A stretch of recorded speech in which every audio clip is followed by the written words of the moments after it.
Well, Drew, you last time out, you fought the guy that nobody wanted to fight. Took the matchup, didn't necessarily work out for you. But what did you take from that?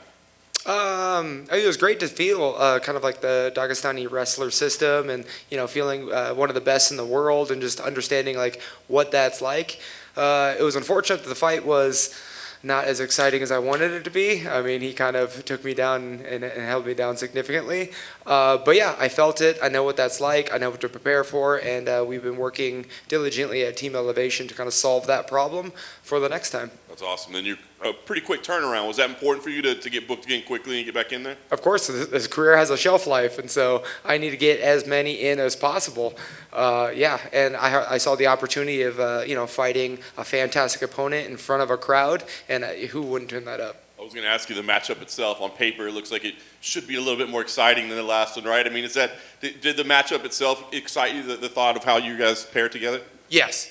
I've been following Brad because people over social media are mentioning his name of like, oh, you need to fight this guy, you need to fight this guy. And so I kept my eyes open and watched him, and he is fantastic. And so as soon as that matchup came across, like, yeah, a beautiful striking matchup in front of a crowd.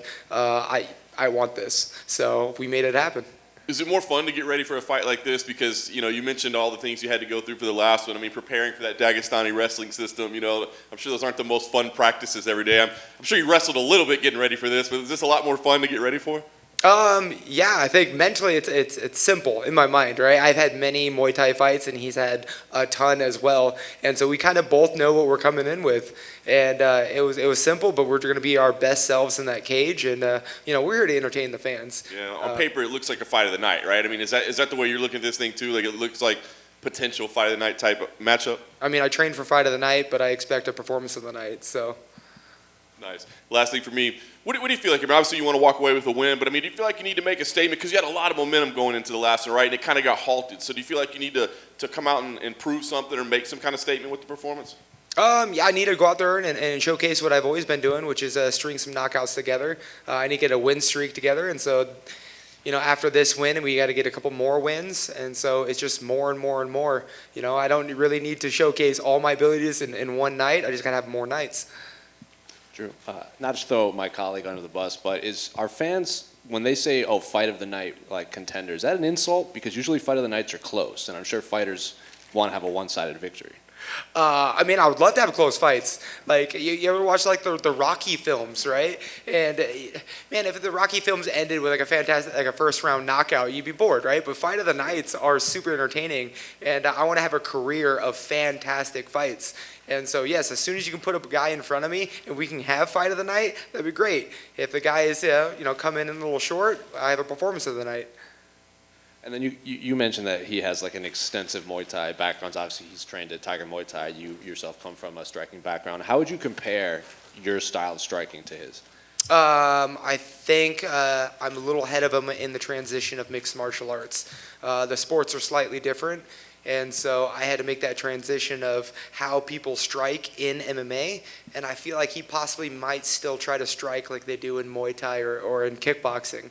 So, my goal is to showcase more of a mixed martial arts than just coming in and trying to Muay Thai each other in 4-ounce gloves.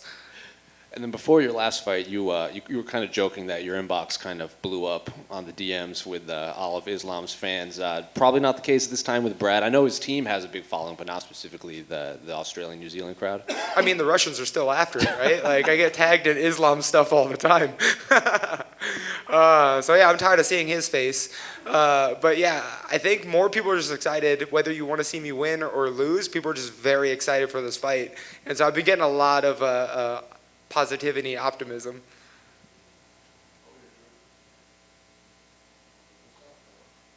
Yeah, you got a loud voice. There we go.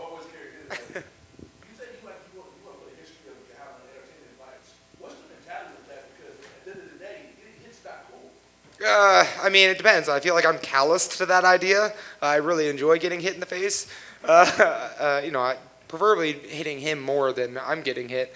But I got into the sport knowing that we're also entertainers, and I'm here for entertainment. I'm here to put on performances, and the fans are the reason I'm getting paid to do this, and so I need to showcase a great performance for the fans.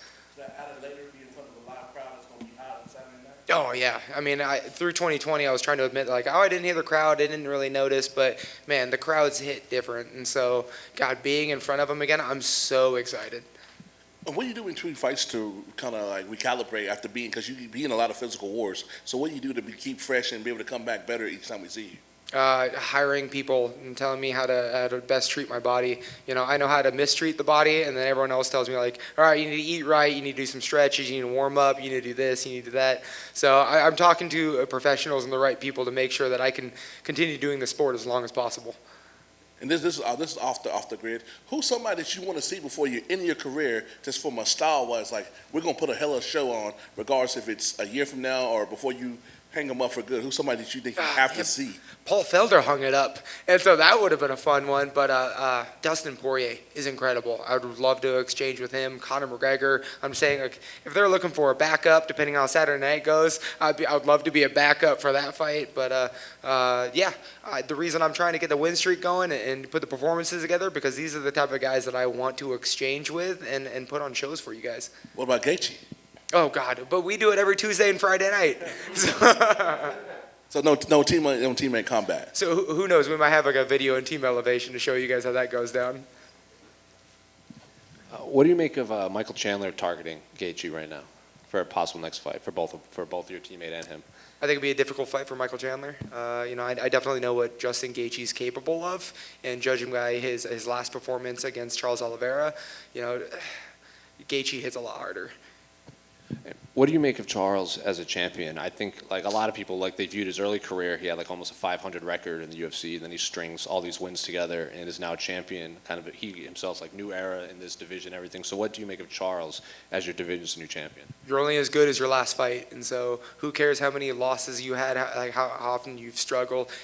We don't need seamless and perfect records to become world champions, and so we need to just learn from our failures and grow. And I mean, that's why I love you guys. Like, I'll get a win Saturday night, and who cares if I've ever fought Islam, right? Like, it doesn't matter what you've done, it's just what you've done recently. And Charles Oliveira showcased that it doesn't matter, what kind of struggles you went through, everyone has a chance to be world champion.